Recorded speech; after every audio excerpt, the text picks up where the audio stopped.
तुम्हारी पूरी जिंदगी बन गया।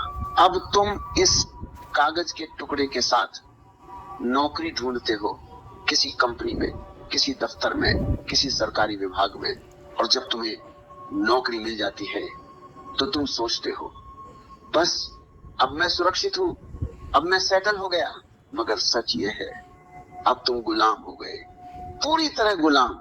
अब तुम रोज सुबह उठोगे एक निश्चित समय पर और दफ्तर जाओगे, एक निश्चित समय पर काम करोगे, जो तुम्हारा साहब कहेगा वह करोगे, बिना सोचे, बिना समझे, बिना सवाल किए, क्योंकि तुम्हें यही तो सिखाया गया था, आज्ञा मानना, दोहराना, करना जो कहा जाए। और अब तुम यही कर रहे हो पूरी जिंदगी।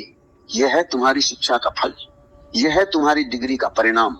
तुम एक गुलाम बन गए हो और तुम्हें पता भी नहीं। अब मैं तुमसे पूछता हूँ, क्या ये शिक्षा है, क्या ये ज्ञान है?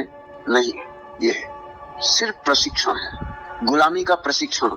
समाज को गुलाम चाहिए, आज्ञाकारी लोग चाहिए, जो सवाल न पूछे, जो विद्रोह न करे, जो बस चुपचाप अपना काम करते रहे। और स्कूल यही काम करता है, वह तुम्हें गुलाम बनाता है। देखो, जब तुम छोटे थे तो तुम्हारे भीतर जिज्ञासा थी, सवाल थे, तुम हर चीज के बारे में पूछते थे, क्यों, कैसे, क्या। मगर स्कूल ने क्या किया?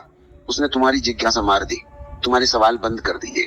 उसने कहा चुप रहो, सुनो, जो मैं कह रहा हूं वो सही है, बस मान लो। और धीरे धीरे तुम्हारी जिज्ञासा मर गई, तुम्हारे सवाल बंद हो गए, तुम एक आज्ञाकारी बच्चे बन गए और समाज ने तुम्हें ताली बजाई।